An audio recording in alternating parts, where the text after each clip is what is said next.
there's a very good reason for Peugeot to bring us halfway around the world to thrash their updated Peugeot 308 around the tricky Ascari race circuit in Spain. Simply, it's still one of the world's great drivers' cars. In fact, so keen is the French carmaker to prove to the world that its fastest hatch can still cut it, Peugeot is not even bothering with a road loop this time. For this event, it's a pure track session, and there's not a single complaint from the gallery. We're here because it's the first update of Peugeot Sports, the specialized division charged with turning garden variety front drivers into properly quick, corner-carving rock stars, second-generation 308 hot hatch, incorporating a few mild cosmetic tweaks, as well as a smattering of new tech and safety gear. Not only does this turbocharged hatch compete directly with Volkswagen's benchmark Golf GTI, but it also lines up against Mini's JCW hatch and even Ford's much-lauded Focus RS, at least on price. On power alone, though, it's more a rival for the Focus Street. Never before have fans of hotshot hatches had so much choice, but the battleground is about to go global with the arrival of new players like Korean car giant Hyundai, poised to launch its own performance hatch in September, badged at 30N. A few specifics are worth recounting. The pistons are from Mayhill Motorsport, Ford, using a grade of aluminium used in Formula One.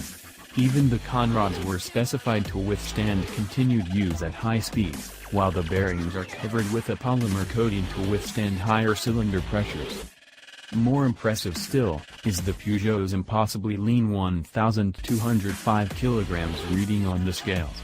That's against Golf's 1,324 kg and Mini's 1,220 kg, a clear winner then, in the power-to-weight stakes, and understandably quick off the line, as hatches go. It'll scoot from standstill to 100 km/h in 6 seconds flat, 4/10 faster than the Golf GTI and 1/10 better than the John Cooper Works prepared Mini. But like most hatches in this class, straight-line performance takes a backseat to more important considerations like chassis tuning, suspension geometry, brakes and even tire selection. And that's where the Peugeot really starts to look good. The only other front-wheel drive hatch we've driven recently, that feels as agile and responsive, is Hyundai's yet-to-be-released i30N Performance, otherwise it's in a league of its own.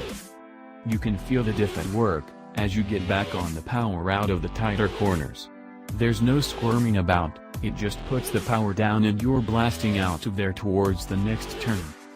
As if several 20-minute sessions at Ascari weren't enough, we then strapped into Peugeot's 308 Racing Cup car with French racer Charlotte Burton in the co-driver's seat.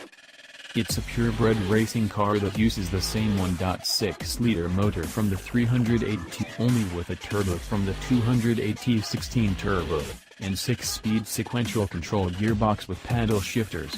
It weighs just 1,100 kilograms, and there's no ABS or especially naturally, it makes a great sound and goes a lot harder than the road car, but still just as easy to pilot.